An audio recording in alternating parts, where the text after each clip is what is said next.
Dear students, अस्सलाम वालेकुम। आज का हमारा जो मौजू है वो है मिर्ज़ा मोहम्मद रफ़ी सौदा का लिखा हुआ कसीदा, जिसका अनवान है तज़हीक रोज़गार।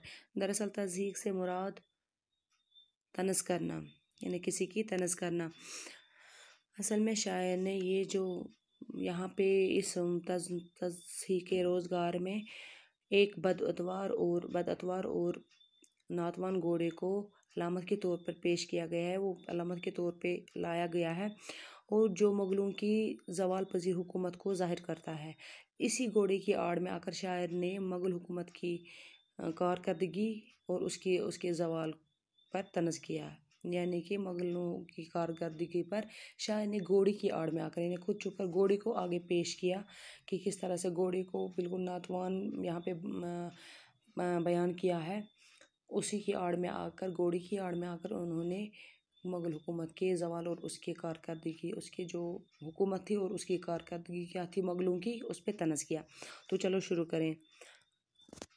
एक दिन गया था मांगे ये घोड़ा बारात में, दूल्हा जो बिहाने को चला उस पर हो सवार।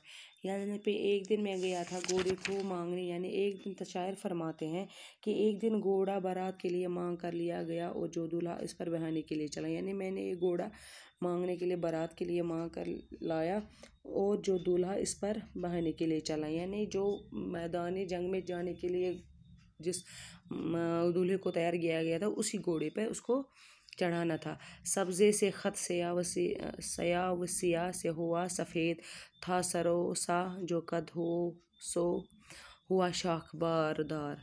यहाँ पे शायर फरमाते हैं कि एक दिन अपने ससुराल पहुँचने तक ये हशर हुआ कि इसकी नई नई दाढ़ी सया होने के बाद सफ़ेद हो गई, यानी इसका लंबा कद एक फलदार शाख की तरह झुक गया, यानी वो बूढ़ा हो गया।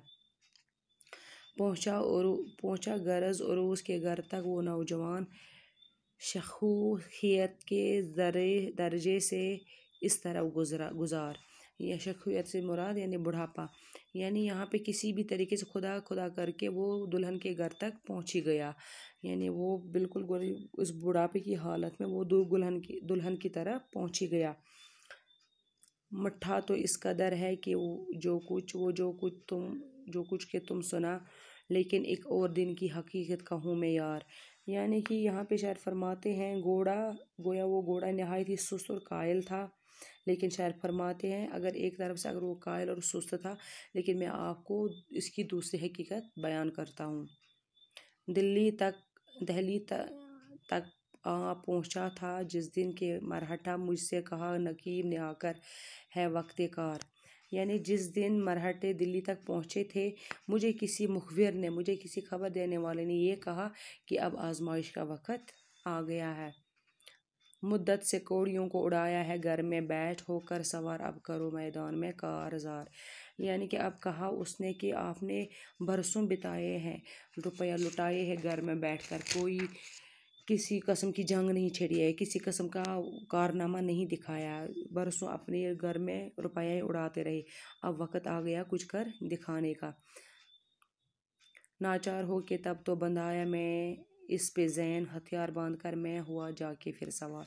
यहाँ शायर फरमाते हैं कि वो मुग़ल, यानी कि उन्होंने कहा कि मजबूर होके मैंने उस पे ज़ैन बंधवाई, और ख़ुद, यानी ज़ैन कहते हैं जो घोड़े पे एक गद्दी सी लगाई जाती है, उसी पे इंसान चढ़ता है, यानी मैंने हथियार बांध कर घोड़े पे सवार हो गया मजबूर होकर। जिस शक्ल से सवार था इस दिन मैं क्या कहूँ, दुश्मन को भी खुदा ना करे यूं जलील ख्वार।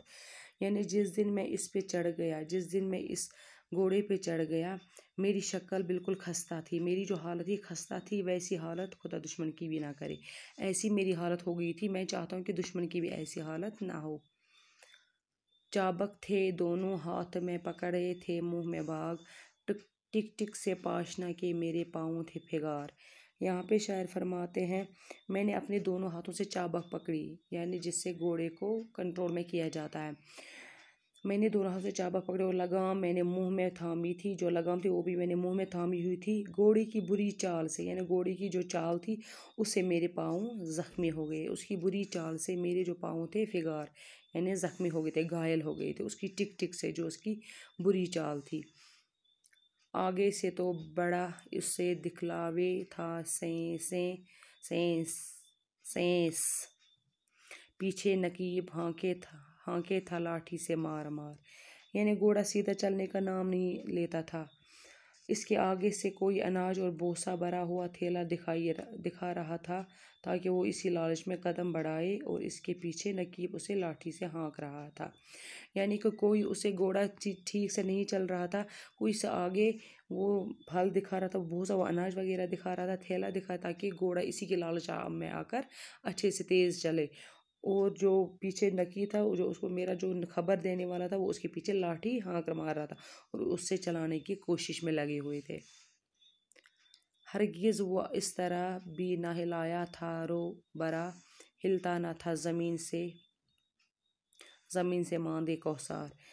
जितना भी इन तमाम कोशिशों के बावजूद भी घोड़ा चलने के लिए तैयार न होता था, और ज़मीन से बिल्कुल भी ना हिलता था, बिल्कुल एक ही जगह अटका हुआ था, चलने का नाम ही नहीं ले रहा था, और पहाड़ की तरह एक ही जगह जमा रहता था, बिल्कुल आगे बढ़ने का नाम नहीं ले रहा था, बल्कि एक ही जगह जमा हुआ था, एक ही जगह पे उसने कदम अपने जमाए रखे थे, बहुत सारा लालच देकर भी।